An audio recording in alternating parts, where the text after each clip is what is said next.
ചെയ്യാൻ പോകുന്നത് മുളക് വറുത്ത പുളി എന്ന് പറയും. ഇപ്പം നമുക്കിപ്പോൾ ലോക്ക്ഡൗൺ ആണല്ലോ, അതുകൊണ്ട് ഇപ്പം ഈസി ആയിട്ടുള്ളൊരു റെസിപ്പി മുളക് വറുത്ത പുളി. അങ്ങനെ പറഞ്ഞാൽ പാലക്കാടൻ മുളക് വറുത്ത പുളി. പാലക്കാടിൽ ഇത് എല്ലാ തറവാടുകളിലും ആദ്യം വയസ്സായ ആൾക്കാരൊക്കെ ഏറ്റവും ഈസി ആയിട്ടുള്ള ഒരു കറി വയ്ക്കുന്ന ഒരു കറിയാണിത്. എന്താണെന്ന് വെച്ചാൽ അതിന് വേണ്ടുന്ന സാധനങ്ങൾ എന്തൊക്കെയാണെന്ന് നോക്കിയാൽ ചെറിയ ഉള്ളി, പച്ചമുളക്, പുളി, കരിവേപ്പില, ഉലുവ, ഇത്രയും മതി ഈ സാധനങ്ങൾ. വേറെ ഒന്നും വേണ്ട. പെട്ടെന്ന് ഈസി ആയിരിക്കും. വീട്ടിലിപ്പം നമുക്ക് ഒന്നുമില്ലെങ്കിൽ ഇത് ഇത്രയും സാധനങ്ങൾ എപ്പോഴും വീട്ടിലുണ്ടാകുന്ന സാധനങ്ങൾ. ഇപ്പം ചെറിയ ഉള്ളി ഇല്ല എന്ന് കണ്ടാൽ സവാള എടുക്കാം കേട്ടോ, സവാള എടുത്ത് ചെയ്യാം. പക്ഷെ ഏറ്റവും നല്ലത് ചെറിയ ഉള്ളിയാണ്. അപ്പോൾ അതുകൊണ്ട് ഇത്രയേ ഉള്ളൂ സാധനം. അതിന് മുളക് വറുത്ത പുളി എന്ന് പറയും. പാലക്കാടൻ മുളക് വറുത്ത പുളി. ഇതാണ് ഞാനിപ്പോൾ തയ്യാറാക്കാൻ പോകുന്നത്.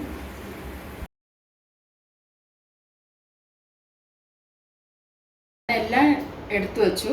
ചെറിയ ഉള്ളി നല്ലപോലെ അരിഞ്ഞ് ഒരു 6-7 ചെറിയ ഉള്ളി ഉണ്ടായിരുന്നു, അത് അരിഞ്ഞു വെച്ചു. പച്ചമുളക് അരിഞ്ഞു വെച്ചു. കരിവേപ്പില എടുത്തു വെച്ചു. ഉലുവ എടുത്തു വെച്ചു. കടുക്, ആവശ്യത്തിന് വേണ്ട ഉപ്പ്, പുളി കലക്കി പിഴിഞ്ഞ് കറക്റ്റായി. ഞാനിവിടെ ഒരു 4 പേർക്ക് കഴിക്കാനുള്ള വിധത്തിലുള്ള കറിയാണ് ചെയ്യാൻ പോകുന്നത്. 4 പേർക്ക്. ഇത്രയേ ഉള്ളൂ സാധനങ്ങൾ. ഇനിയിപ്പം ഞാൻ സ്റ്റൗ കത്തിച്ചു. ഇത് അടുപ്പിൽ വെച്ചു. ആവശ്യത്തിന് വേണ്ട എണ്ണ ഒഴിക്കണം. ഇപ്പം ഞാൻ സ്റ്റൗ കത്തിച്ചു. പാത്രം അടുപ്പിൽ വെച്ചു. കുറച്ച് എണ്ണ, ഒരു 2 സ്പൂൺ എണ്ണ. അധികം എണ്ണയൊന്നും വേണ്ട, കുറച്ച് മതി.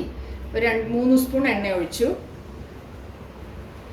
എണ്ണ ഒഴിച്ചതിന് ശേഷം കടുക്, എണ്ണ ചൂടായതിൻ്റെ ശേഷം കടുക് ഇട്ട് കൊടുക്കണം.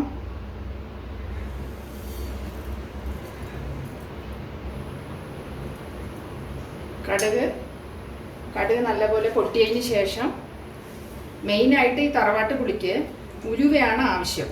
ഉലുവ ഇട്ടാലാണ് ആ പുളി നല്ലപോലെ തിളച്ച് വരുമ്പോൾ നല്ല സ്മെല്ലായിരിക്കും. ആ ഉലുവയ്ക്കും ചെറിയ ഉള്ളിക്കും തമ്മിൽ യോജിപ്പ് വരുമ്പോൾ നല്ല ആ തിളയ്ക്കുമ്പോൾ നല്ല സ്മെല്ലായിരിക്കും. ഉലുവ എന്തായാലും കമ്പൽസറിയാണ്. ഉലുവ എന്തായാലും ഇടണം. മനസ്സിലായി? ഈ ഇത് പൊട്ടിച്ച ഉടനെ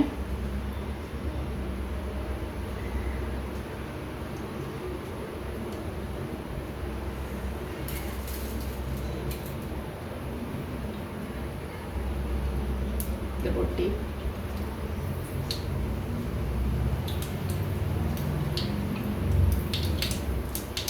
ഇത് പൊട്ടിയ ഉടനെ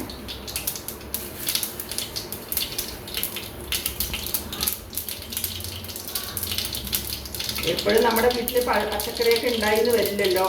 അപ്പം അതുകൊണ്ട് ഈസി ആയിട്ടുള്ളൊരു കറിയാണിത്. പെട്ടെന്ന് ഒരു കറി ഉണ്ടാക്കണം, വീട്ടിൽ ഒന്നുമില്ല എന്ന് പറഞ്ഞാൽ ഇങ്ങനെ ഒരു കറി ഉണ്ടാക്കിയാൽ രുചികരമാണ്, വേഗമാണ്. ഇത് ഇനി ഉലുവ ഒരു ചുമപ്പ് നിറമാകുമ്പോൾ കരിവേപ്പിലിട്ട് കരിവേപ്പില ഇട്ടതിന് ശേഷം ചെറിയ ഉള്ളി നല്ലപോലെ വഴറ്റണം. ചെറിയ ഉള്ളിയും ഇടാം, അതിൻ്റെ കൂടെ പച്ചമുളക് ഇട്ടിട്ട് നല്ലപോലെ ഇളക്കണം. നല്ലപോലെ വഴണ്ട് നല്ല സ്മെല്ല് വരുമ്പോൾ വെളിച്ചെണ്ണ ഉണ്ടെങ്കിൽ വെളിച്ചെണ്ണ യൂസ് ചെയ്യാം. ഞാനിപ്പോൾ ഓയിലാണ് യൂസ് ചെയ്തിരിക്കുന്നത്. എണ്ണ ഏത് വേണമെങ്കിലും യൂസ് ചെയ്യും. നല്ലപോലെ ഇളക്കി ആവശ്യത്തിന് എണ്ണ കുറച്ചെണ്ണ മതി. എണ്ണ അധികമൊന്നും ഒഴിക്കേണ്ട ആവശ്യമില്ല. അപ്പോൾ ഒരുപാട് ഇളക്കണം. ഒരുപാട് ഇത് നല്ലപോലെ ബ്രൗൺ ആവണമെന്നില്ല. ഉള്ളി കുറച്ച് തളര എടുത്താലും മതി. അപ്പോഴാണ് ആ സ്മെല്ല് കറക്റ്റായിട്ടുള്ളൂ. കഴിക്കുമ്പോഴും നല്ല ടേസ്റ്റ് ഉണ്ടാവും. അപ്പം ഞാൻ ഒരുപാട് ഇതിന് വഴറ്റുന്നില്ല. ഇതിൻ്റെ നിറം മാറാൻ മാത്രം. ഇനി നമ്മൾ കലക്കി വെച്ചിരിക്കുന്ന പുളി ഒഴിക്കണം. പുളി ഒഴിക്കാം. കലക്കി വെച്ച പുളി ഒഴിക്കാം.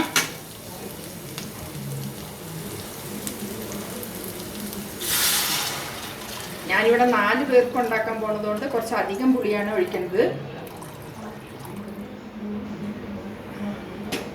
അതുകൊണ്ട് ഇതിൽ വേണ്ടത് നിങ്ങൾക്ക് എത്ര വേണമോ അത്ര ഒഴിച്ചാൽ മതി. ഇത്ര ഇട്ടിട്ട് ഇളക്കി ഇനി ആവശ്യത്തിന് വേണ്ട ഉപ്പ് ആവശ്യത്തിന് ഉപ്പിടണം.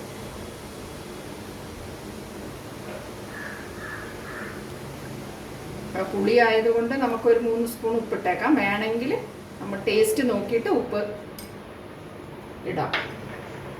ഇത്രയേ ഉള്ളൂ. ഇനി വേറെ ചേരുവകളൊന്നും ഇതിൽ ചേർക്കാനില്ല. ഇത് നല്ലപോലെ തിളച്ചതിൻ്റെ ശേഷം നമുക്ക് ഇറക്കി വെച്ച് ഇതിനൊരു തോരൻ, എന്തെങ്കിലും ഒരു തോരൻ, മെഴുക്ക് വരട്ടി എന്ന് പറയും, അല്ലെങ്കിൽ പയറോ. ഏറ്റവും നല്ല കോമ്പിനേഷൻ വന്നിട്ട് മീൻ വറുത്തത്, അങ്ങനെയുള്ള നോൺ വെജ് ഐറ്റംസാണ്. പക്ഷെ എന്നാലും അതില്ലാത്ത, പക്ഷേ ഇപ്പോൾ വെജിറ്റേറിയൻ ആൾക്കാരൊക്കെ ആണെങ്കിൽ ഒരു ചേന മെഴുക്ക് വരട്ടി, ഒരു ഉരുളക്കിഴങ്ങ് മെഴുക്ക് വരട്ടി, എന്തെങ്കിലും ഉണ്ടെങ്കിൽ നല്ല പോലെ ഭക്ഷണം കഴിക്കാൻ, ആവശ്യത്തിന് വേണ്ട ഭക്ഷണം കഴിക്കാം. ഒരു പ്രശ്നമില്ല, നല്ല ടേസ്റ്റ് ആയിരിക്കും. അപ്പോൾ ഇതൊന്ന് തിളയ്ക്കാൻ ഞാൻ അടച്ചു വെക്കാൻ പോവുകയാണ്. ഞാനിപ്പോൾ ഇത് അടച്ചു വെക്കാൻ പോവുകയാണ്. അടച്ചു വെച്ചിട്ട് ഒരു 10 നിമിഷം ആ പുളിയുടെ ആ സ്മെല്ല് നല്ല പോലെ പോകണം. അപ്പോൾ തിളയ്ക്കുമ്പോൾ നമുക്ക് നല്ല പോലെ സ്മെല്ല് വരും. നല്ലൊരു ആ കറിയുടെ സ്മെല്ല് വരുമ്പോൾ നമ്മളൊരു 10 നിമിഷം നല്ല പോലെ തിളച്ചിട്ട് നമുക്ക് നോക്കാം എങ്ങനെയുണ്ട്. പുളി തിളയ്ക്കാൻ വെച്ചില്ലേ, തിളച്ചു. 10 നിമിഷമായി. നല്ല പോലെ തിളച്ചിട്ടുണ്ടാവും, നോക്കാം. തിളച്ചു. ഇത് നല്ല പോലെ തിളച്ചു. ആവശ്യത്തിന് ആ സ്മെല്ലൊക്കെ പുറത്ത് പോയി, പുളിയുടെ സ്മെല്ലുണ്ടാവില്ല, അതെല്ലാം പുറത്ത് പോയി നല്ല സ്മെല്ല് വരും. അപ്പം നമുക്ക് ആവശ്യത്തിന് കുറച്ച്, ഒരുപാട് വറ്റിക്കണമെന്നില്ല, ഒരുവിധം വറ്റിച്ചാൽ മതി. എന്നിട്ട് ഇതപ്പം എടുക്കാൻ പോവുകയാണ് വേറെ. ഇനി ഇത് എങ്ങനെയാ, ഉപ്പ് ആവശ്യത്തിന് ഉപ്പുണ്ടോ നോക്കണം. അപ്പം ശരി, നോക്കട്ടെ. ആവശ്യത്തിന് നല്ല പോലെ ഉപ്പുണ്ട്. ഉപ്പ് പിന്നെ നമ്മുടെ ടേസ്റ്റിനനുസരിച്ച്, പുളിയുള്ളവർ, ഉപ്പ് അധികം വേണ്ടവർക്ക് ഉപ്പിടാം. ഇതിൽ ആവശ്യത്തിന് ഉപ്പിട്ട് നല്ല ടേസ്റ്റ് ആയിട്ടുണ്ട്. ഇനി ഞാൻ ഡിഷിലോട്ട് മാറ്റാൻ പോവുകയാണ്. സർവിങ് ഡിഷിലേക്ക് മാറ്റി. ഇപ്പോൾ ഇത് നല്ല ഈസി ആയിട്ടുള്ള ഒരു ടേസ്റ്റ് ആയിട്ടുള്ള ഒരു തറവാട്ട് പുളി, പാലക്കാടൻ തറവാട്ട് പുളി റെഡി ആയിട്ടുണ്ട്. ഇത് കഴിച്ചിട്ട് നിങ്ങൾക്ക് ഫീഡ്ബാക്ക് ഞങ്ങളെ അറിയിക്കുക.